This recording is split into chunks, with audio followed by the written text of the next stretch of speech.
Hello everyone, मैं राघवेंद्र पाल एक बार फिर से आप सबका स्वागत करता हूं। आज बारी है मिक्स्ड ग्रामर की।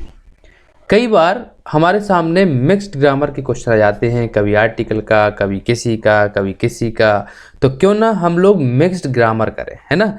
मिक्स्ड ग्रामर में हर तरह के क्वेश्चन होंगे और मैं आपको पहले बता दूं, एक ये बेसिक सीट है, मतलब अगर आप इस सीट को करते हो तो आपकी बेसिक एकदम परफेक्ट हो जाएगी, है ना। चलिए शुरुआत करते हैं। आपको साफ साफ दिखाई दे रहा है बहुत सारे क्वेश्चन। तो पहला क्वेश्चन आप सबके सामने है, my mother is dash engineer. क्या हो सकता है, आपको दिमाग लगाना है। ए हो सकता है कि एन हो सकता है कि दा हो सकता है कि नो आर्टिकल। तो अगर आपने मुझसे पढ़ा होगा, मतलब आपने आर्टिकल अगर मुझसे पढ़े होंगे, अगर नहीं पढ़ पाए तो ऊपर आई बटन एक दिखाई दे रहा है, इस पर क्लिक करके पढ़ लीजिए। अगर मुझसे पढ़े होंगे तो आपको पता होगा कि कभी भी वॉवल साउंड, यानी कि जब हम इसको इंजीनियर को हिंदी में लिखेंगे तो कुछ इस तरह से लिखेंगे इंजीनियर, है ना। जब हम ऐसे इंजीनियर लिखेंगे तो हमें क्या देखा, हमने देखा कि फर्स्ट जो है वो क्या है, एक वॉवल का साउंड है। साउंड पे ध्यान देना है। तो आंसर क्या होना चाहिए, ए एन आंसर होना चाहिए। इसलिए इसका सही आंसर क्या होगा, एन हमारा सही आंसर होगा। आप लोग नोट करते जाएं कॉपी में हमारे कितने सही निकले। 20 क्वेश्चंस में पूछूंगा और एकदम शानदार आपको करना है। अगला क्वेश्चन आपके लिए है सेकंड क्वेश्चन। यहाँ पर second question, he is good dash English in of या एट। क्या हो सकता है, तो देखिए ध्यान रखें, थोड़ा सा एक अच्छे से कॉन्सेप्ट बता रहा हूँ कि जब कभी भी हम अपनी क्षमता को दिखाते हैं, परफॉर्मेंस को दिखाते हैं। जैसे मैंने बोला कि मैं मैथमेटिक्स में अच्छा हूँ। अगर मैं मैथमेटिक्स में अच्छा हूँ तो I am good in mathematics. लेकिन मैं मैथमेटिक्स की कैलकुलेशन में अच्छा हूँ तो I am good at calculation of mathematics. यानी कि जब हम परफॉर्मेंस दिखाएंगे तो हम एट लगाएंगे, लेकिन सब्जेक्ट की बात करेंगे तो इन लगाएंगे। यहाँ पर सब्जेक्ट की बात हो रही है, इसलिए आंसर क्या होगा, इन हमारा सही आंसर होगा। आगे बढ़ते हैं। अगला question, dash French do not speak Hindi. A आएगा कि एन आएगा कि दा आएगा या फिर नो आर्टिकल आएगा, बताइए क्या आ सकता है, दिमाग लगाइए। ओके, मैं आपको बता देता हूँ। यहाँ पे क्या किया जा रहा है, फ्रेंच पे फोकस किया जा रहा है कि फ्रेंच जो है वो हिंदी नहीं बोलते हैं। जब फोकस करेंगे तो क्या लगाएंगे, दा लगाएंगे। अब फ्रेंच कौन होता है, फ्रांस के रहने वाले लोग। जैसे इंडिया में रहने वाले लोग इंडियन कहलाते हैं, ऐसे फ्रांस में रहने वाले लोग फ्रेंच कहलाते हैं। C is dash MBBS from Delhi university. क्या आंसर हो सकता है, अगर हम यहाँ पे ध्यान से देखें तो एम सबसे पहला अक्षर है। एम अगर पहला अक्षर है तो साउंड किसका जाएगा, वॉवल का जाएगा। एमबीबीएस को अगर हम लिखेंगे और वॉवल साउंड के लिए मैंने आपको बताया ही है, अगर आपने नहीं पढ़ पाया तो मैं बता देता हूँ कि वॉवल साउंड के लिए हमेशा एन का प्रयोग होता है और वहीं पे कॉन्सोनेंट साउंड के लिए हमेशा ए का प्रयोग होता है। ये कॉन्सेप्ट को आपको ध्यान रखना है कि आ से लेके आ तक एन और का से लेके ग्या तक ए, यानी कि वॉवल साउंड के लिए एन और कॉन्सोनेंट साउंड के लिए ए। तो इसमें सही आंसर क्या होगा, इसमें सही आंसर होगा an. The weather was cold but there was dash wind. क्या आंसर होगा, वेदर जो थी वो कोल्ड थी, यानी कि ठंडा था, मौसम ठंडा था, लेकिन विंड वहाँ पर नहीं थी। तो नो विंड, एनी विंड या नन विंड। तो आंसर क्या होगा बताइए, बिल्कुल सही पहचाना होगा आप लोगों ने 100%, no wind. The weather was cold, भले ही मौसम सर्दीला था, सर्दी थी, but there was no wind, लेकिन हवा नहीं चल रही थी।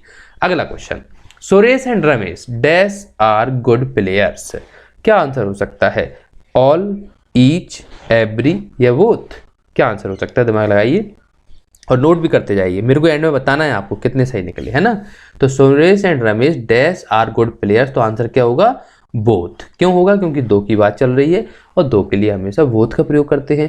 ऑल का मतलब तो सभी के लिए होता है, ईच का मतलब हम जब प्रत्येक की बात करते हैं, एवरी का मतलब जब हम हर एक की बात कर सकते हैं। यहाँ पे दो की बात कर रहे हैं तो आंसर क्या होगा, बोथ होगा। Okay, the building was dash down. Building को गिराया गया, गिराया गया यानी कि किस में गया, पैसिव वॉइस में गया। बताइए क्या आंसर होगा, बिल्कुल सही पहचाना आप लोगों ने। अगर आपने पैसिव वॉइस पढ़े होंगे तो वर्ब की थर्ड फॉर्म पैसिव वॉइस में लगती है, आंसर हमारा होगा फॉलन। ओके, बेसिक इंग्लिश बहुत अच्छा कर रहे हैं हम लोग। He jumps dash frog Dutch. वह ऐसे कूदता है जैसे कि फ्रॉग, फ्रॉग मतलब मेढक कूदता है। तो क्या आंसर हो सकता है, as a, as if, as an या नो आर्टिकल। तो अगर आपने इंग्लिश पढ़ी होगी ढंग से तो आपको पता होगा कि एज इफ का प्रयोग कभी भी हम उस चीज के लिए कंपैरिजन करने के लिए लगाते हैं जो हम है नहीं, है ना। वो ऐसे बातें करता है जैसे प्रधानमंत्री हो, he talks as a fever prime minister, है ना। तो यहाँ पर हम बात कर रहे हैं कि वो ऐसे कूदता है जैसे कि फ्रॉग यानी कि मेढक कूदता है। तो आंसर क्या होगा हमारा, as if. 9th question, dash he was late yet he was able to catch the बस।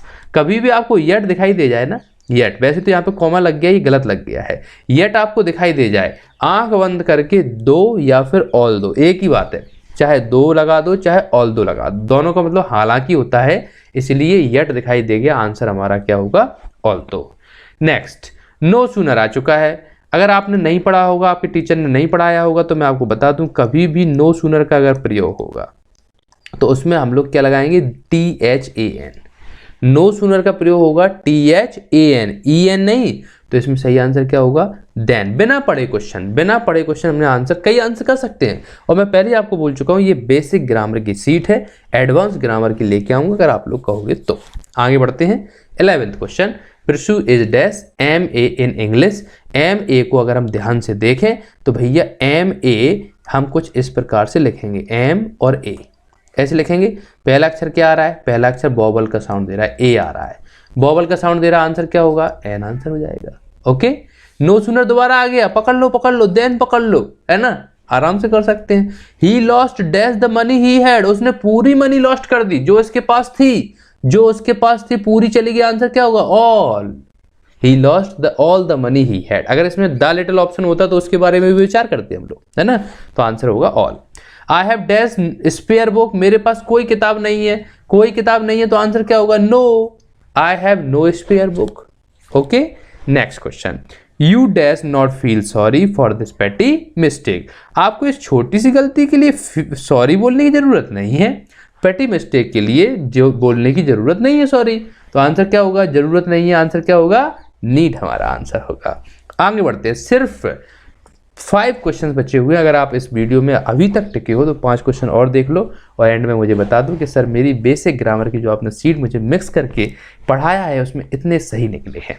I have seen dash lot of places, क्या आंसर होगा, I have seen a lot of places. एक शब्द होता है अ लॉट ऑफ, तो हमने वैसे लगा देना है अ लॉट ऑफ, है ना।